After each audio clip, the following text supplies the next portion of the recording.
9 रुकनी larger bench chief justice जो है अता बंदियाल साहब ने अपॉइंट कर दिया है कल के लिए। कल से समाअत करेगा।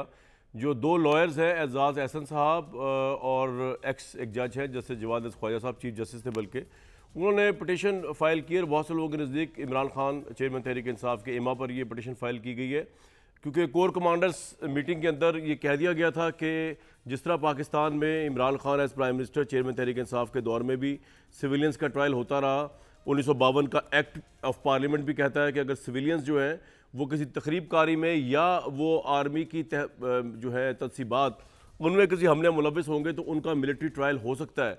ये सब कुछ क्योंकि कोर कमांडर और फॉर्मेशंस कमांडर की मीटिंग में हो चुका था, ऐलान हो चुका था, बल्कि ख़ासतौर पे फॉर्मेशन कमांडर्स की मीटिंग के अंदर तो ऐलान किया गया, आर्मी चीफ ने भी ये कहा। तो अब उसको बहुत से लोगों के नज़दीक उसको टैकल करने के लिए उसके मुकाबले पे जो है वो चेयरमैन तहरीक इंसाफ अपनी एक स्ट्रेटजी लेके आए, जिसमें उन्होंने एजाज एहसन साहब को, लतीफ़ खोसा साहब को और इन लोगों को और वकला को बेसिकली जो उनको सपोर्ट करते हैं उनको शामिल किया उसके अंदर, ताकि एक प्रेशर बना के जो है वो कोर्ट को इस वक्त मिलिट्री के आमने सामने या इस्टेब्लिशमेंट के आमने सामने कर दिया जाए। ये बहुत से लोगों की राय है, ये गलत भी हो सकती है लेकिन ये राय है, और बादी नज़र में बहुत से लोगों को इस तरह नज़र भी आ रहा है। तो हम इकॉनमी के अच्छा होने की बात तो कर रहे हैं। अब आप देखें कि एक स्पेशल इन्वेस्टमेंट फैसिलिटेशन काउंसिल बना दी गई है, जिसमें apex committee, executive committee, army chief होंगे, सेक्टर कमांडर्स भी होंगे, जिसके अंदर कोऑर्डिनेशन होगी सूबों और वफाक के दरमियान। एक इस्तेहकाम लाया जाएगा इकनॉमिक माशी फैसलों के अंदर, खुआ गवर्नमेंट कोई भी हो, और फ़ौज खुद उसके अंदर जो है वो आ रही है। लेकिन जब ये वाला जो केस अब लग गया है कि फ़ौजी अदालतों के खिलाफ दायर दरख्वास्त 9 रुकनी लार्जर बेंच, जिसमें justice Ijazul Hasan, justice Mansoor Ali Shah, justice Munib Akhtar, justice Yahya Afridi, justice Mazahar Ali Naqvi, justice Ayesha Malik, justice इवन काजी फ़ाइज़ ईसा, ये तमाम लोग बड़े इंपॉर्टेंट लोग जो शामिल हैं। काजी फ़ाइज़ ईसा के मतलब तो खैर सबको पता है उनका परसेप्शन क्या है मिलिट्री कोर्ट्स के हवाले से, इनको डाला गया है। तो ऑब्वियसली अब ये एक नया जो है वो पेंडोरा बॉक्स खुलेगा। कल से आप देखिएगा इकॉनमी के मामला, इन्वेस्टमेंट के मामला ये पीछे जाएंगे। अब ये शुरू हो जाएगा क्योंकि पाकिस्तान की आर्मी और आर्मी चीफ कह चुके हैं कि छुपने नहीं देंगे किसी कॉन्स्पिरेसी को प्रोपेगेंडा के पीछे, और मिलिट्री कोर्ट में ट्रायल होगा उन सिविलियंस का जिन्होंने मिलिट्री के ऊपर अटैक किया है उनकी। तो उसकी मौजूदगी के अंदर जब ये ट्रायल चलेगा और अल्हम्दुलिल्लाह जो फैसला नज़र आ रहा है बहुत से लोगों को जो आएगा, उसके बाद फिर पता नहीं स्टेबिलिटी का फैक्टर कहाँ आता है और इक़्तिसादी बहाली का मनसूबा कहाँ जाता है।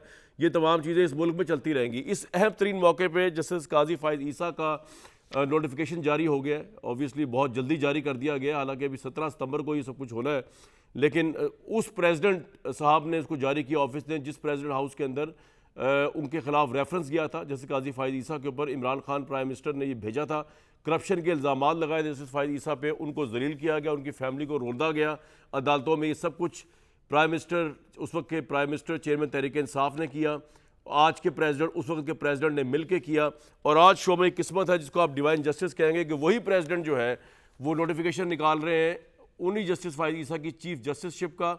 और कभी इम्कान ये मौजूद है कि जस्टिस फ़ाइज़ ईसा की अदालत में मेगा करप्शन केसेस के जो मुकदमात है चेयरमैन तहरीक इंसाफ के ऊपर, उसमें वो पेश होंगे, उनकी पेशी होगी।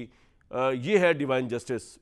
तो बात करेंगे इकॉनमी पे भी, लेकिन ये केस जो है ये बड़ा इंपॉर्टेंस इख्तियार कर जाएगा, मैं आपको अभी बता दूं।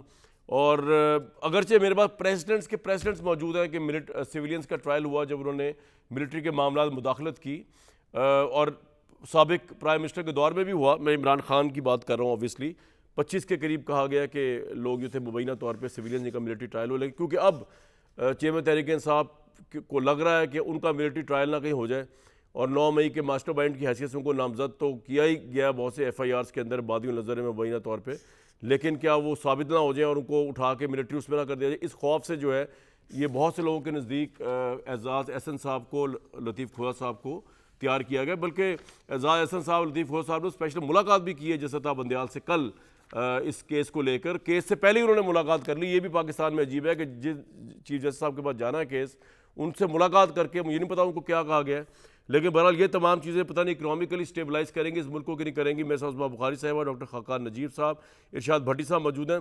मैं खाकान साहब और उस्मा साहब आपके पास आ रहा हूँ, लेकिन सबसे पहले मैं जाऊँगा पॉलिटिकल एनालिसिस। भट्टी साहब, ये जो अब 9 रुकनी बेंच बैठेगा और बहुत से लोगों को बेवकूफ़ समझते हैं, लेकिन दुनिया इतनी बेवकूफ़ होती नहीं है। इससे पहले 5 रुकनी और 7 रुकनी से बाहर चीफ जस्टिस साहब नहीं जा रहे थे। आज उन्होंने मिलिट्री कोर्ट के हवाले से, उनको पता है जस्टिस फाइज ईसा का क्या ओपिनियन हो सकता है, तो जस्टिस फाइज ईसा को स्पेशली शामिल किया गया इसके अंदर। आप इसको कहाँ जाता हुआ देख रहे हैं इस मामले को भट्टी साहब? अच्छा, जैसे मेरे लिए कामरान भाई ये सरप्राइज़ है कि फ़ाइज़ ईसा काजी साहब का इतनी पहले नोटिफिकेशन हो गया चीफ जस्टिस बनने के लिए। उन्होंने ही बनना था, जाहिर है वो ही सीनियर थे और उनको ही बनना चाहिए था, लेकिन इतनी पहले उनका नोटिफिकेशन हो गया। कोई हर्ज नहीं नोटिफिकेशन में, लेकिन इतनी जल्दी क्या पड़ गई और इसके बाद क्या होने वाला है कि इतनी जल्दी कर दिया गया, नंबर 1। नंबर 2, वैसे ही मुझे सरप्राइज़ हुआ कि चीफ जस्टिस साहब ने फाइनली उमर अता बंदयाल साहब ने फ़ाइज़ ईसा साहब को इस बेंच में शामिल कर लिया। और आप जैसे आप कह रहे हैं, बिल्कुल ठीक कह रहे हैं, ये एक तासुर है कि उनका चूँकि फ़ौजी कोर्ट्स के हवाले से एक ख़ास नुक्ता नज़र है, बल्कि और ख़ास एक वो इसके हवाले से अपनी राय रखते हैं, तो लिहाजा उन्हें बाकियों के में तो बाकी बेंचेस में तो शामिल ना हुए। और 6 महीने से गालिबन वो नहीं भी किसी बेंच में शामिल हो रहे थे, या एक आदमी एक मरतबा रोस्टम जारी हुआ और फिर नहीं हुए तो इसमें शामिल हो गए। मैं इस पर कई मरतबा बात कर चुके हैं, ये कोई नया नहीं है फ़ौजी अदालतें। और ये फ़ौजी अदालतें पाकिस्तान तहरीक इंसाफ के दौर में भी थी, पहले भी थी, उससे पहले सर भी ये केस की जो प्रोसीडिंग चलेगी वो इस मुल्क की स्टेबिलिटी के लिए कितनी गजब की होगी, मैं ये जानना चाह रहा हूँ आपसे, क्योंकि मुझे तो नजर आ रहा है फैसला यहाँ से क्या आना है। उसी पे ही आ रहा हूँ भाईजान। तो ये कोई नई नहीं थी। जैसे आपने कहा 25 या 26 लोगों का ट्रायल हुआ पिछली पीटीआई की हुकूमत में। एक का तो नाम भी बता सकते हैं। और चेयरमैन पीटीआई को कहा भी गया कि आप इनको अगर ख़त्म करें, और तो ना तो उन्होंने नहीं किया, उन्होंने कहा कंटिन्यू होना चाहिए। और 1-2 मरतबा उन्होंने ये भी कहा था कि जब मैं वो आपको अगले मरतबा जब हम इकट्ठे होंगे तो आपको वो बयान उनके अखबार में छपे हुए मेरे पास पड़े हुए भी हैं, जब मैंने इकट्ठे किए, कि ये ठीक हैं कि ये जब इस तरह के मुलज़म, एक मरतबा JHQ पे हमला हुआ था और जिस मुलज़म ने हमला किया था वो मुजरम था, उस मुजरम ने वो 3-4 केसों में छूट के दोबारा वो हमले में हुआ था। तो उस हवाले से भी उनका मौक़िफ़ है कि ये हमारा जो सिविलियन निज़ाम है ये ख़त्म हो गया और खसूसी अदालतें बननी चाहिए। ठीक, इसमें कोई शक नहीं, आइन कानून के मुताबिक फैसला होना चाहिए, मुनसिफाना ट्रायल होना चाहिए, इंसाफ होना चाहिए, ज्यादती नहीं होनी चाहिए। लेकिन मैं आपको लगता नहीं कि ये इदारों को एक दूसरे के सामने मजीद लीथल तरीके से लाएगा भट्टी साहब? चाहिए, क्योंकि ऑब्वियसली फैसला तो नजर आ रहा है क्या होना है। हूं कि फौजी मैं इस हक में हूं कि फौजी अदालतें होनी चाहिए, और 9 मई के हवाले से तो डेफिनेटली होनी चाहिए, और डेफिनेटली जो करने वाले हैं उनको आना चाहिए, जो मंसूबा साज हैं उनको आना चाहिए, जिन्होंने उकसाया है उनको आना चाहिए। और अल्लाह ना करे कि ऐसा फैसला आए सुप्रीम कोर्ट से कि जिससे ये गैर यकीनी, गैर सियासी और यानी सियासी अदम इस्तेकाम और हो, और तनाव हो, और सारा कुछ हो। मेरा ख्याल है सुप्रीम कोर्ट को इस 9 मई के हवाले से अपना किरदार अदा करना चाहिए, इन चारों सतह के मुलजमों और मुजरमों को पॉइंट आ गया अपने किरदार तक पहुंचाने के लिए, ताकि आइंदा कोई ना कर सके। पॉइंट आ गया। उस्मा बुखारी साहिबा, आपके नज़दीक ये एक बड़ी मेरिट पे लाई हुई रूटीन की पिटीशन ही है ना कि जी 2 हमारे मोजिस वकला जो है उनको ये फिक्र है कि शहरी जो है उनका मिलिट्री ट्रायल ना हो। एक हमारे साबिक चीफ जस्टिस जवाद ख्वाजा उनका भी है, अगरचे उन्होंने कल अता बंदयाल साहब से मुलाकात भी की चीफ जस्टिस साहब से, लेकिन इसमें क्या मुज़ायका है? ये एक बड़ी लॉजिकल सी पिटीशन है, इसमें कोई हमें कॉन्स्पिरेसी तलाश तो नहीं करनी चाहिए? शुक्रिया कामरान। नहीं, हम कॉन्स्पिरेसी तलाश नहीं करते, लेकिन काश कॉन्स्पिरेसी ना हो। ये जो सारे हैं, जवाद ख्वाजा साहब, ये लतीफ़ खोसा, एतजाज़ हसन, इनको इंसानी हकूक़ और ये सब अब याद आया ना, उसने वो कर दिया जो कोई पॉलिटिकल पार्टी सोच भी नहीं सकती। पहली बात यह है कि अगर फ़ौजी तनसीबात पर सिविलियंस जो हैं वो दहशत गर्दों की जाकर हमला करें तो उनको फिर कहाँ ट्राई किया जाए? उनको फिर क्या लैंड रेवेन्यू एक्ट के अंदर जो है उनको ट्राई करें? उनको फिर ये मिलिट्री कोर्ट्स की कल वो सुनेंगे पिटीशन। एक तो ये बड़ी इत्तेफाक की बात होती है कि जो है लोगों को जो है वो चैम्बर तक रिसाई भी हो जाती है, फिर वो मुलाकातें भी हो जाती हैं, फिर फ़ौरन केस भी फिक्स हो जाते हैं। हमजा शहबाज शरीफ साहब की अदालत जो रिव्यू है वो आज तक फिक्स नहीं हुआ, जो है वो बंदयाल साहब ने उसको आज तक टेकअप नहीं किया। और बहुत सारे केसेस हैं जो पड़े हुए हैं उनको कभी उन्होंने टेकअप नहीं किया। लेकिन ये पता नहीं करामात है किसकी मुझे नहीं मालूम, लेकिन कोई चैम्बर के अंदर जाके फूंक मारी जाती है, फिर फ़ौरन से पहले जो है वो ये सब हो जाता है। बंदयाल साहब ने जब इमरान खान को बुला के गुड टू सी यू कहा था ना, और गुड लक कहा था कि जाएं आपको थोक के हिसाब से कल जमानतें मिलेंगी इस्लामाबाद हाई कोर्ट में, उस वक्त तक 9 मई हो चुका था। उस वक्त 10 मई को भी जो अगले दिन की कॉन्ट्रीब्यूट थी जिनके अंदर रेडियो पाकिस्तान जला था, जिसके अंदर एम्बुलेंसें जली थी, वो सब कुछ भी हो चुका था। बंदयाल साहब ने उस वक्त नहीं देखा होगा ना, जैसे उनको 25 मई को भी उन्होंने कहा इमरान खान को पता नहीं चला होगा कि जो है वो उनको क्या जगह दी गई थी जलसा करने के लिए। अभी तक बंदयाल साहब ने नहीं देखा, अभी तक बंदयाल साहब को ये भी नजर नहीं आया कि आपने तो रिमांड तोड़ा था ना, चूंकि जैसे आपने एक रिवायत फिक्स की कि आपने एक रिमांड पे आए हुए शख्स को जो आपने रिमांड तोड़कर, लेकिन आपने भी देखे ना बंदयाल साहब को चारों तरफ से दीवार के इर्द गिर्द लगाने की कोशिश की। अब आपने आज जो नोटिफिकेशन निकाला है, अगरचे मैं तो बहुत रिस्पेक्ट करता हूँ और बड़े जबरदस्त जज साबित होंगे जैसे फाइज ईसा चीफ जस्टिस एज वेल, लेकिन आपको इतना जल्दी पहले निकालने की क्या जरूरत पड़ गई थी? आपको ना जस्टिस फाइज ईसा ने ये कहा होगा ना किसी और ने कहा होगा, आपने सिर्फ जस्टिस बंदयाल को थोड़ा लेट डाउन करने के लिए सब कुछ किया है ना, कि जी बताने के लिए यू आर लेस इंपॉर्टेंट, हम नया चीफ जस्टिस ये सबको पता है 17 को उन्होंने आना है। बिल्कुल भी नहीं, नहीं ऐसा बिल्कुल नहीं, ऐसा बिल्कुल भी नहीं है। इससे लेस वो जो है ना लेट डाउन करने वाली तो बात ही नहीं है। बात यह है कि ये भी आप क्यों नहीं याद रखते कि एक क्यूरेटिव रेफरेंस जो है जिसके अंदर खुद हुकूमत वक्त जो है उसने लिख के दिया कि काजी फाइज ईसा के खिलाफ जो है वो रेफरेंस जो है वो नहीं बनता, और वो रेफरेंस वापस लेना चाहते हैं। वो आज 3 महीने हो गए हैं। बंदयाल साहब अपने चैम्बर में रख के उससे क्या करना चाह रहे हैं? क्या उसके ऊपर जो है वो कौन सी ऐसी दम दरूद पड़ेंगे वो कि जो अभी तक जो है वो उसके ऊपर उसको देख रहे हैं। दूसरी बात जो मैं इंपॉर्टेंट करने वाली थी जी बोले इस हवाले से वो ये है कि बंदयाल साहब ने उस वक्त नहीं देखा, उनको नहीं पता चला 9 मई को क्या हुआ। बंदयाल साहब को ये भी नहीं पता चला कि 10 मई को क्या हुआ जब उन्होंने अगले दिन उनको बुला के, एक मिनट इंपॉर्टेंट बात करनी है, बंदयाल साहब को अभी भी पता नहीं चल रहा कि रिमांड के ऊपर आपने ऑडियो फोरेंसिक करानी है, आपने मैच करानी है, आपने तहकीकात करानी है, जीआईटी बनी हुई है, उसके अंदर लोग शामिल नहीं हो रहे, और आपके जज कराम जो है वो पीटीआई को सपोर्ट फरमा रहे हैं, वो पीटीआई के टाइगर हैं। पीटीआई वाले तो रो रहे हैं कि हमारी औरतें, हमारे बच्चे, हमारे बूढ़े, वो रोज चेयरमैन तहरीक साहब अपीलें कर रहे होते हैं कि इतनी बर्बरियत तो यजीद के दौर में नहीं थी जो इस दौर में होगी, इतनी बर्बरियत जनरल जिया के दौर में थी इस दौर में होगी है। वो कह रहे हैं पाकिस्तान को लेबनान बैरूत बना दिया आपकी गवर्नमेंट ने। भाई वो तो रो रहे हैं कि ऐसा जुल्म कभी नहीं हुआ। बुखारी साहब दिल नहीं दहल रहा आपका। नहीं, वो कह रहे हैं औरतों के साथ जो हो रही है आज से पहले कभी इस तरह हुई। जी बताएं, आपसे पूछ रहा हूँ। ये इनकी गलत फहमी है ना। इनका प्रॉब्लम पता क्या है? इनका मुतालिया पाकिस्तान, इनकी तारीख़ पाकिस्तान, इनके इदारे, हर चीज़ जो है इंसानी हकूक जो है वो शुरू ही अब हुए हैं 2023 में आके। उससे पहले तो ऐसा कुछ एग्जिस्ट ही नहीं करता था ना। जो मरियम नवाज के साथ किया, जो काजी फाइज ईसा की बीवी के साथ किया, जो शहबाज शरीफ साहब की बेटियों के साथ किया, वो तो कुछ भी नहीं किया। मेरी गुजारिश है, अगर आपकी खवातीन फूलन देवियां बनी, अगर उन्होंने जाकर और खुद वो रिकॉर्ड पर उनकी वीडियोस मौजूद हैं, हम जला के आए हैं, हम किसी को नहीं छोड़ेंगे, आज हमसे कोई बचेगा नहीं, और वो मौके पे मौजूद थी, वो डंडे लेकर जो है वहां पर कर रही थी, क्या करें? वहां पे औरत कार्ड खेलें आप? जब आप जुर्म कर लेते या फिर लिख दें आईने पाकिस्तान में बापर्दा खवातीन जो है, जो जिनका कहने को गैर सियासी हो लेकिन उनका हीरे लेना भी जायज़ है, उनका गद्दारी से लोगों को जोड़ना भी जायज़ है, और ये जो खवातीन जो है ये जुर्म करें, जो चले बापर्दा नहीं है लेकिन अगर वो आर्मी जो है वो जाके हाउस ठीक है जी, नहीं साफ शब्द मैं इकोनॉमी की तरफ अब जरा इसको लिंक अप कर दूं, तो उनको छुट्टी दे दे। नहीं छुट्टी तो किसी को नहीं मिल सकती, औरत कार्ड खेलना बंद करे ना। ठीक है, या फिर आप ये करती ना, दहशतगर्दी किया डॉक्टर साहब तो भुगतना पड़ेगा।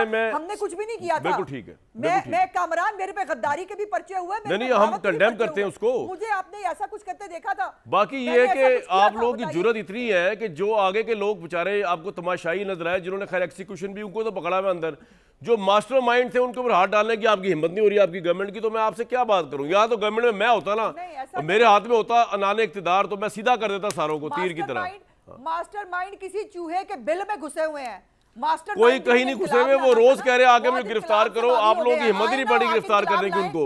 वो किसी बिल में नहीं घुसे हुए, वो बैठे हुए हैं। ये बात नहीं है, कोई अवाम भी उनकी सपोर्ट के लिए बाहर नहीं, आप फिर घबराए हुए। मतलब ऑनर में आपको क्या कहूँ, वो किस किस के घर में घुस के कौन कौन पनाह लेके बैठा हुआ है, ये तो मतलब भाई तो आप मोहसिन नकवी को कहे ना, वज़ीर आला पंजाब को, कि वो चेक करे कि अगर कोई गलत बंदा बैठा हुआ है तो निकाले ये ये मुल्क पंजाब का सूबा फिलहाल तो मोहसिन नकवी साहब के हत्थे चढ़ा हुआ है ना, एज निगरान वज़ीर आला।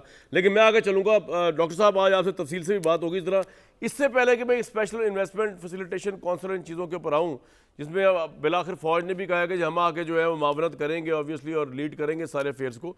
ये मुल्क के अंदर जो सियासी गैर यकीनी है, ख्वाह वो इस केस की बाज़गश हो जो आपको मैं बता रहा हूँ, या वैसे ये क्या ये कौंसल आ भी जाए, बैरून मुल्क की सरमायाकारी दोस्त ममालिक कर भी दें, हमें लोन्स की फरावानी भी हो जाए, क्या फिर भी यहाँ पे इन्वेस्टमेंट हो पाएगी जब तक कि ये पॉलिटिकल गैर यकीनी की सूरत हाल, ख्वाह वो पॉलिटिकल उसमें हो या अदालतों से आ रही हो या कहीं और से आ रही हो? डॉक्टर साहब पहले तो इसका जवाब दीजिए प्लीज़। कामरान भाई, शुरू करते हैं इस बात से कि हम इन्वेस्टमेंट में खड़े कहाँ हैं, तब हमें अंदाज़ा होगा कि क्यों ज़रूरत पड़ी फ़ौज को आगे आने की और पीडीएम की पार्टीज़ को आगे आने की, जो इस वक्त एम्पावर्ड हैं कि ये काम किया जाए। पाकिस्तान में कामरान साहब हम 13.6% इन्वेस्टमेंट टू जीडीपी रेशियो पे खड़े हैं। अब इसको क्या मतलब है? हम 2008 में 18% पे खड़े थे, हम डिक्लाइन किए हैं तकरीबन 5 पॉइंट्स। इसका मतलब है कि हम अपने हुजम का जो इकॉनमी का है सिर्फ 13.6% इन्वेस्ट करते हैं मुल्क में हर साल। जिन ममालिक ने भी तरक्की की है, कतई नज़र इससे कि वो इंडिया हो, वियतनाम हो, इंडोनेशिया हो, ईस्ट एशियन मिरेकल हो, चाइना हो, अब मैंने इतने ममालिक का नाम ले दिया है, उनका इन्वेस्टमेंट टू जीडीपी रेशियो 30% से बढ़ा हुआ था। हम इस एरिए में कलीदी तौर पर बिल्कुल अपने एसेट्स को नहीं बेच पाए, हम बीओआई को उस तरह अदारा नहीं बना पाए कि वो फॉरेन इन्वेस्टमेंट लेकर आए, हम पॉलिटिकल सर्टेनिटी, पॉलिटिकल स्टेबिलिटी नहीं दे पाए, जो एक जुज़ है इस सारी चीज़ का। आपके जो इन्वेस्टमेंट पार्टनर्स हैं उनको आपको रकूम देते हुए घबराहट होती है। मैं आपको एक मिसाल दूं, इससे आप समझ पाएंगे कि कहाँ खड़े हैं। 2019 में, और मैं मौजूद था हुकूमत में, his royal highness MBS Pakistan आए। उन्होंने 2019 में आप कहें 19 अरब डॉलर की ही रिफाइनरी का प्लान जो है पाकिस्तान में एक तय हुआ। आज मैं जून 2023 में आपसे गुफ्तगू कर रहा हूँ और हम अभी भी उस प्लान को जामे करने में नाकाम हो गए हैं। ये है पाकिस्तान की सूरत हाल। हम कोई LNG पावर प्लांट नहीं बेच पाए, हम कोई डिस्को नहीं बेच पाए। PIA 90 अरब का नुकसान कर रही है, वो हमारे पास ही है। आपको कलीदी फैसले करने हैं कि जिस मुल्क के पास 4 अरब डॉलर हों, क्या हम ये बर्दाश्त भी कर सकते हैं और IMF का दरवाज़ा खटखटाते रहें? उसके अलावा भी कोई चारा नहीं है। पर मीडियम टर्म में जब तक अपनी पैदावारी सलाहियत बढ़ाएंगे नहीं, और वो इन्वेस्टमेंट के अलावा बढ़ नहीं सकती। मुझे सिर्फ इस इन्वेस्टमेंट काउंसिल में अच्छी चीज़ें दिखाई दी हैं। Coordination is implementation. पाकिस्तान में इम्प्लीमेंटेशन कोई और तो चीज़ फौज नहीं है। कोऑर्डिनेशन फौज कर रही है कह रही है इसमें। कि हम कोऑर्डिनेशन और मैनेजमेंट, बिल्कुल। सो अब इसकी मिसाल वो कहाँ से ले रहे हैं? ये चूँकि मैं फैटफ में मौजूद था और मैं बड़ी खुशी होती है ये बात करते हुए, 33 हमें मैट्रिक्स में चीज़ें दी गई। 33। मैं तब भी पेरिस जाया करता था तो उनको कहा करता था जो डीलिंग वहाँ पे थे कि ऐसा मैट्रिक्स तो किसी को भी नहीं मिला। Punjab government, federal government, Sindh government, सारी governments came together. Coordinating role था आपकी फ़ौज का। आपने देखा हमने मतलब इतना बड़ा मरहला तय किया। तब भी लोग कहते थे कि जियोपॉलिटिक्स हमारे खिलाफ है, थी, पर हमने चाइना को साथ मिलाया, सऊदिया की हेल्प ली, लेकिन डॉक्टर साहब मुझे एक बात बताइए ना, इस वक्त ये जो प्लान आ रहा है IMF की, ये गवर्नमेंट ये दावा करे कि IMF को रिप्लेस कर देगा, ये प्लान A बन गया हमारा, IMF प्लान B है। मुझे ज़रा आम लेवल में बताइए कि अब IMF मिले या ना मिले, आपको लगता है कि जो ये प्लान में बताया गया है, इकोनॉमिक प्लान के अंदर जो इन्वेस्टमेंट्स कमिट कर ली गई हैं और वो इन्वेस्टमेंट दोस्त ममालिक से आ रही हैं और उसकी गारंटी फिर फौज दे रही है, ये सब कुछ तय हो चुका है, ऐसे ही है? और ये प्लान A ही साबित होगा इस मुल्क का, क्योंकि फौज गारंटी है। देखिए, एक चीज़ तो ये ज़रूर है कि इस प्लान के पीछे ऑब्वियसली एक एंगेजमेंट मिडल ईस्टर्न कंट्रीज़ के साथ है, और वो यही है। एक मैंने आपके सामने रखी, कुछ और भी वो इस वक्त जो अपनी फूड सिक्योरिटी है ना, वो बलूचिस्तान और सिंध के जो अनकल्टिवेटेड एरियाज़ हैं उसमें ढूंढ रहे हैं। ये बात दुरुस्त है, पर मेरा ख्याल है कि इसको प्लान A नहीं समझना चाहिए। प्लान A आज भी यही है कि IMF 9th रिव्यू नहीं होता तो हमें IMF का अगला प्रोग्राम तो करना पड़ेगा। उसके साथ साथ अगर हम इन्वेस्टमेंट टू GDP को पिकअप करना शुरू करते हैं तो ये जगह ले लेगा कि जब हम IMF से पूरी तरह खुदा हाफिज कहेंगे तो पाकिस्तान अपनी इन्वेस्टमेंट 20-25% ले रहा होगा, तो हमें फिर IMF के पास जाने की ज़रूरत नहीं पड़ेगी। Right. इसको हमने as a tail wind use करना है और मिलाना है IMF के प्रोग्राम के साथ। मेरे साथ ही रहेगा आज। आप मैं मजीद आपसे पूछूंगा, आज टाइम है आपसे बात करने का भी। डॉक्टर साहब, भट्टी साहब, पाकिस्तान की इस्टेब्लिशमेंट का आना एक तरह से स्टेबिलिटी है इकॉनमी के प्लान के अंदर, लेकिन पॉलिटिकल गवर्नमेंट्स के लिए क्या पैगाम है? भाईजान, सबसे पहले तो बात यह है कि बहुत अच्छा ये इनिशिएटिव है, मुआशी बहाली या कौमी प्लान जो तैयार हुआ है, इससे अच्छी बात कोई हो ही नहीं सकती। ये जो वन विंडो जिसको कहें बनी है कौंसल, वन विंडो कौंसल, या ये जो स्पेशल इन्वेस्टमेंट फैसिलिटेशन कौंसल, बहुत अच्छी बात है। और बहुत अच्छी बात है, बहुत अरसे से कहा जा रहा है कि मैं तो कहता रहा हूँ और हमेशा कहता रहा हूँ कि सारे स्टेक होल्डर्स बैठें। नंबर 2 के फ़ौज, आपने आपके सिविलियन इदारों की, किसी हुकूमत को छोड़ दीजिए, इस 75 साल हमारे सामने है तारीख, आपके सिविलियन इदारों की हालत देख लें। आज भी इस्लामाबाद में 6ठी मंजिल पे आग लग जाए तो फ़ौज आती है, कोई इमारत गिर जाए तो फ़ौज आती है, ज़लज़ला गिर जाए आ जाए फ़ौज आती है, सैलाब हो फ़ौज आती है, और नाला लई की अब तो इकोनॉमी में भी फ़ौज आती है, कराची के नाले हों फ़ौज आती है, इकोनॉमी की स्टेबिलिटी के लिए। नहीं, मैं ये कह रहा हूँ कि ये सियासी हुकूमत के लिए क्या पैगाम है? एक मिनट सवाल तो मेरा ये है सर, एक मिनट, मैं वही बता रहा हूँ कि आपका सब कुछ, और फौज को आना चाहिए क्योंकि वो इदारा है और वो पाकिस्तान उसका है, लेकिन बाकी इदारे कहाँ हैं? कहीं भी नहीं है। सियासत तो सारे करते हैं, तनकीद सारे करते हैं कि ये कर दो, वो कर दो, लाल किले पे झंडे लगा दो, तुम गद्दार तो तुम फलाना, लेकिन है कहाँ? आपकी औकात क्या है? हैसियत क्या है? नंबर 1। नंबर 2, ये कोई इतनी रॉकेट साइंस नहीं है। ये है कि आपके अपने वजीर इस हुकूमत के भी कह रहे हैं कि मिफ्ता साहब ने कहा कि इस हुकूमत पर IMF एतबार नहीं कर रहा, खुरम दस्तगीर ने कहा कि दोस्त ममालिक एतबार नहीं कर रहे, और ये एक हकीकत है कि दोस्त ममालिक या ख़ास तौर पर चाइना और अरब ममालिक फ़ौज की गारंटी चाहते हैं, फ़ौज को साथ बातचीत करना चाहते हैं और फ़ौज को इसमें शामिल करना चाहते हैं आप। और इसमें भी कोई शक नहीं कि ये हमारा जो पिछली सारी सिविलियंस गवर्नमेंट हैं 19-20 के साथ फेल हुई हैं, और हम पता नहीं 23वीं मरतबा IMF के घुटने में पड़े, और 10 दिन रह गए सिर्फ IMF के प्रोग्राम ख़त्म होने में। मायूसी है, फ्रस्ट्रेशन है पूरे मुल्क में, डिप्रेशन है पूरे मुल्क में, हर कोई मुल्क छोड़ कर जाने के लिए तैयार है। किसी को कहीं कश्तियों में लोग पाकिस्तानी मर रहे हैं, कहीं खुदकुशियाँ कर रहे हैं, लोग अपने हाल और मुस्तकबिल से परेशान हैं। गरीब मिडिल क्लास तनख्वाहदार तबका रुल गया है, तो ये और नाकाम हुए सियासतदान, गरीबतर हो तो गया। अब इस्टेब्लिशमेंट को आना पड़ा, लेकिन जी अच्छी बात है। डेफिनेटली। तो उस्मा साहिबा, अब इसमें एक सवाल है भाईजान। जी क्या सवाल है? एक सवाल है भाई, एक तो ये जैसे आपकी मेरी डिस्कशन भी हुई थी एक जगह पे, और बाकी भी सुना ये जा रहा है कि वो मिसाके मईशत की तरफ जा रहा है। मैंने देखे, आप याद करें, आपको मैंने कितने दिन पहले ये बात बताई थी, याद है ना आपको? हाँ, और मैं हैरान हो रहा था कि आपने प्रोग्राम में क्यों नहीं बात की, हालांकि मैं कल कर चुका हूँ कि ये फौज की तरफ से आया, बड़ा अच्छा प्लान है, और इसके अंदर सारी पार्टियों से इलेक्शन से पहले साइन लिया जाएगा। ये मैं कल बता चुका हूँ आपको, खैर मैंने बहुत पहले बता दिया था, लेकिन जी। और ये बहुत अच्छा इनिशिएटिव है, सियासत पे इस पे नहीं होनी चाहिए खुदा के लिए। अब तो अब कोई रह गया है सवाल किसी ठीक है, बिल्कुल ठीक है सर, पॉइंट आ गया आपका, ठीक है। उस्मा बुखारी साहिबा, ऑब्वियसली असद उमर साहब आए, फेल हुए, हफीज शेख आए, फेल हुए, शौकत तरीन, मिफ्ता इस्माइल, साग डार साहब भी, चीज़ें उनसे उस तरह समझ नहीं। तो बेसिकली इससे पहले भी जब गवर्नमेंट थी तो जनरल बाजवा जाया करते थे डील करने के लिए। इवन जो मौजूदा आर्मी चीफ है, ये जब DGISI थे, तो मुझे खुद बताया एक बड़े इंपॉर्टेंट सोर्स ने इस्टेब्लिशमेंट से कि ये जाया करते थे UAE के अंदर भी पैसों के मामला तय करने पाकिस्तान के लिए। तो ऑब्वियसली अब नवाज शरीफ साहब को, PM को कोई इतराज़ तो नहीं होगा ना कि अगर फ़ौज एक मुल्क के खातिर ये एक स्पेस लेके तो यहाँ पे चीज़ों को ठीक करने के लिए, परमानेंस लाने के लिए आ रही है इसके अंदर, तो इलेक्शन अगर आप जीत भी जाएँ तो आप इस पॉलिसी पे फिर साइन कर देंगे, तो उसको कैरी ऑन करेंगे, ऐसे ही है ये जो आज बातें हो रही हैं इक़्तिसादी बहाली के मंसूबे की। देखिए कामरान, बात यह है कि ये सारा कुछ सियासतदानों पर डाल के बरी ज़िम्मा हो जाना, उनको गाली दे देना, ये अगर मसले का हल होता तो 75 साल से तो यही हो रहा है। 2016 में मुस्लिम लीग नून की हुकूमत ने ही IMF का प्रोग्राम ख़त्म किया था।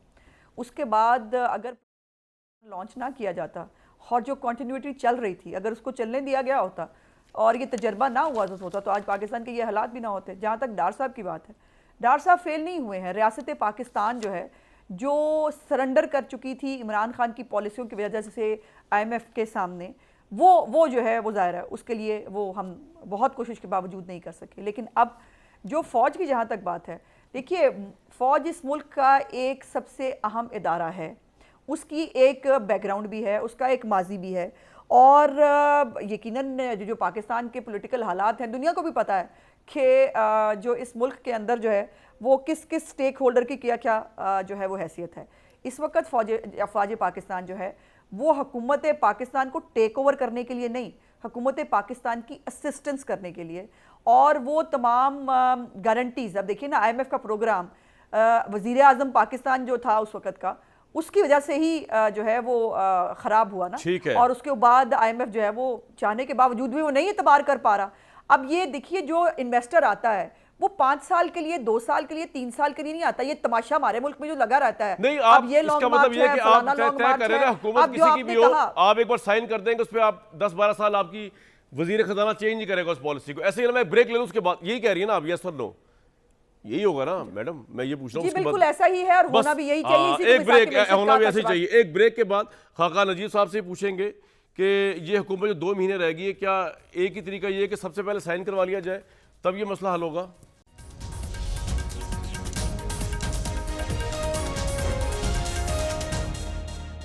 एक तरफ जी इमरान खान साहब के एमा पर सुप्रीम कोर्ट में पिटिशन दायर की है जो 2 वकला ने, उसकी कल से हेयरिंग स्टार्ट हो रही है, जिससे ऑब्वियसली उसका जो फैसला आएगा मुझे तो यहाँ से नज़र आ रहा है बादल नज़र में फैसला खदशात उसके मुतल्लिक।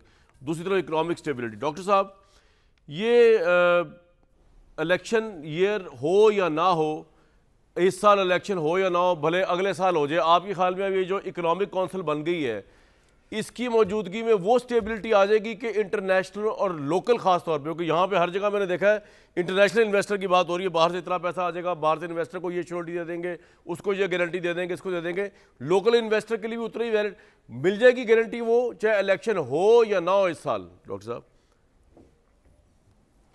आपने एक तो कामरान भाई बहुत ही कलीदी पॉइंट सामने रखा है, वो ये है कि हमने बहुत फोकस किया है इस पे फॉरेन इन्वेस्टर पे।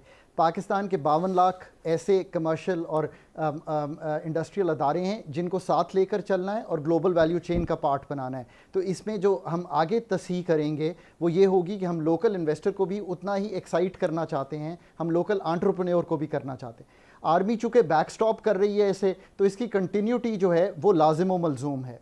अब ये टाइम आ गया है कि हम सब कुछ चीज़ों पर तो एग्री कर लें। पहले तो ये एग्री करें कि हम बोर्ड ऑफ इन्वेस्टमेंट, प्राइवेटाइजेशन, चलें इन 2 का ही नाम ले लेते हैं। हम इन अदारों को हमने ना पनपने दिया है और ना ही प्रोफेशनल टैलेंट ऐड किया है, और इनका फेलियर है जिसकी वजह से हमें इस तरह की कोऑर्डिनेशन ऐड करना पड़ रही है। ये एक लम्हा फ़िक्रिया है सब पॉलिटिकल जमातों के लिए, उनके लिए उन्होंने ही इसको बिल्ड करना है। सो जो भी वक्त मिले वहाँ से बिल्ड करें। ट्रस्ट डेफिसिट मल्टीलैटरल्स और पाकिस्तान का भी है, trust deficit middle eastern countries और पाकिस्तान का भी है। ये ट्रस्ट डेफिसिट तो कैसे हो सकता है कि आपकी वो कंट्रीज़ भी ये कह रही हैं कि आप IMF के साथ रहेंगे तो हम आपको पैसे देंगे। एक बात बताएं, अब आप ट्रस्ट खुद डेफिसिट सोचिए तो खत्म हो कि गया ये बात जब अच्छी एस्टैब्लिशमेंट नहीं आ गई इंटरनेशनल कंट्रीज के साथ। आम आदमी को क्या रिलीफ मिलेगा इससे फौरी तौर पे? आम आदमी जो मर रहा है इस वक्त उसको क्या रिलीफ मिलेगा? उसको तो कोई रिलीफ मिलता नजर नहीं आ रहा कि मिल रहा है आपके नज़दीक। नहीं, इससे एक रिलीफ मिल सकता है। एक तो यह कि प्रिंसिपल्स अगर तय हो जाएं अगले 5 साल के लिए कि अमीर को भी टैक्स करना है, एक्सपेंडिचर भी ठीक करना है, इन्वेस्टमेंट भी लानी है, नौकरियां भी क्रिएट करनी है, डॉलर्स भी लाने हैं, डॉलर नीचे आ जाए। फॉर एग्जांपल मैं आपको एक मिसाल देता हूं, सप्लाई साइड बेहतर हो जाए, डॉलर्स की फरावानी शुरू हो जाए तो आपके रुपए को भी मुस्तहकम होने में मदद मिलेगी और उससे आपकी इंपोर्टेड इन्फ्लेशन टूटेगी, पेट्रोलियम की कीमतें टूटेंगी। आम आदमी को दूसरी चीज़ जो है वो ये है कि अगर लार्ज स्केल मैन्युफैक्चरिंग 25% सुकड़ रही होगी, उसकी जगह अगर हम मैन्युफैक्चरिंग को बढ़ाना शुरू करेंगे तो आपके सामने ये चीज़ तो आएगी ना कि पाकिस्तान में नौकरियां क्रिएट होंगी। पाकिस्तान का एक्सपोर्ट बायस ख़त्म करना है। बिल्कुल ठीक है सर। याद रखिए कि ये बात आज भी कलीदी है। एक काउंसिल के बनने से ये सब कुछ नहीं होगा। प्रोफेशनल टैलेंट सब इदारों में लाना पड़ेगा, प्रोफेशनल लोगों को इंडक्ट करना बिल्कुल पड़ेगा, ठीक है। स्पेस देनी पड़ेगी। आपका पॉइंट आ गया, मेरे साथ रहेगा। Run with this. भट्टी साहब, ये जो मौजूदा सियासी सूरत हाल है वो उसकी मौजूदगी में अदालतों में जिस तरह ये अहम तरीन सेंसिटिव केस लग रहे हैं, इनकी मौजूदगी में, ये कौंसल की भी मौजूदगी में अवाम को रिलीफ मिल पाएगा? भाईजान, पहली बात तो ये है कि चीफ जस्टिस साहब से गुजारिश करनी है कि जब आपके ख़िलाफ़ बाकायदा मुनज़्ज़म मुहिम चलाई जाती है तो हम उसकी मज़म्मत करते हैं। जब सुप्रीम कोर्ट पर हमला होता है तो हम मज़म्मत करते हैं। आपकी एक रेड लाइन है, उसको क्रॉस किया जाता है तो हम मज़म्मत करते हैं। सियासतदानों की एक रेड लाइन है, उसको क्रॉस किया जाता है तो मज़म्मत है, वो भी नाकाबिल कबूल है। इसी तरह ये बड़ा क्रिटिकल टाइम है, ये बड़ा इस मुल्क का 9 मई फौज के लिए रेड लाइन है। हाँ, और जो 9 मई शर्मनाक हुआ, जो स्याह दिन था, 9/11 जिसे कहा जाता है पाकिस्तान का, मेरी ख्वाहिश है कि कोई एक बेगुनाह भी ऐसा भट्टी साहब, अगर सुप्रीम कोर्ट ऑफ पाकिस्तान ने मिलिट्री कोर्ट्स को इलीगल करार दे दिया सिविलियंस, तो आपके ख्याल में क्या होगा? आपका तज्जिया? कोई उसी तरफ आ रहा हूँ, कोई एक बेगुनाह को सजा ना मिले, लेकिन कोई एक गुनाहगार भी ना बचे। मेरा चीफ सवाल, जस्टिस साहब प्लीज इस पे हेल्प करें। जैसे आप पैनामा पे आपने मॉनिटरिंग जज लगाया था, इसी तरह कोई इसको चलने दें, और इसके खिलाफ अगर फैसला आ गया तो यकीन करें फिर कोई कुछ भी महफूज नहीं रहेगा। फिर आपकी ये अनारकी होगी, इन कुछ फिर कोई तवक्को ना करें। तो इसके लिए, खुदा के लिए, अगर फैसला मिलिट्री ट्रायल के खिलाफ आ गया, हर मुजरम को तो सजा क्या मिलनी मंजरनामा देख रही हैं आप? इस वक्त पॉलिटिक्स को भूल के मुबस्सर तजिया निगार बन जाएं, क्या होगा? अच्छा नहीं होगा, मुझे अच्छा नहीं लगता। मैं सोचना भी नहीं चाहती इस हवाले से, क्योंकि ये अदलिया भी हमारे जैसे लोग हैं, हमारे के बीच में से लोग हैं। क्या ये जजेस साहबान जो है, इनको अच्छा लगा 9 मई को जो हुआ? क्या 10 मई को जो हुआ, 11 को जो हुआ, वो इनको अच्छा लगा है? या ये चाहते हैं कि ये दोबारा हो? क्या जजेस कराम जो है उनको नहीं मालूम कि रिमांड उनके लिए मांगा जाए? वो लोग जिनके ऊपर डायरेक्ट इल्ज़ामात हैं, जिनके बारे में सबूत हैं, उनके ऊपर नीचे जुडिशरी जो है वो बगैर किसी फोरेंसिक टेस्ट देखे हुए, बगैर किसी सबूत को देखे हुए वो जमानतें दे दे, और वो केस ही डिस्चार्ज कर दे, जमानतें तो बाद के बाद केस ही डिस्चार्ज कर दें। उसके बाद इंसाफ जो है वो कैसे होगा? और दूसरी इंपॉर्टेंट बात जो मैं बताना चाहती हूँ, जैसे जवाद ख्वाजा साहब जो एक साबिक जज हैं, जो इसमें पटिशनर है, कोड ऑफ एथिक्स के मुताबिक कोई भी जो रिटायर्ड जज है वो डायरेक्ट लिटिगेशन में जा ही नहीं सकता, और ये डायरेक्ट लिटिगेशन में गए हैं जवाद ख्वाजा साहब। और मैं समझती हूँ कि ये इस पॉइंट पर भी ये जो है ये टेकअप नहीं की जा सकती ये पटिशन। और मुझे कल आपको ये खौफ तो नहीं आएगा कि वकला एक मूवमेंट स्टार्ट कर देंगे अगर इस फैसले पे अमलदारी ना हुई? क्योंकि मुझे तो लग रहा है ये फैसला किसी और तरफ ही आएगा। इमरान खान जी, ये फितना फसाद है वो कोशिश इतने दिनों से यही कर रहा है ना। जमान पार्क के अंदर जो है वो अब पॉलिटिकल वर्कर तो आते नहीं, जिनको इन्होंने देख लिया कि ये आदमी जो है लोगों को इस्तेमाल करता है। नहीं, वकील तो आ रहे हैं, वकील हमारे भाई तो बड़ा जोक आ रहे हैं। अब ये वकीलों के भेस में, अब ये वकीलों के भेस में दहशतगर्द तैयार कर रहा है। और ये ब्रेक लेंगे नहीं, वकील बेचारे दहशतगर्द तो होते, लेकिन एक ब्रेक ले लेते हैं।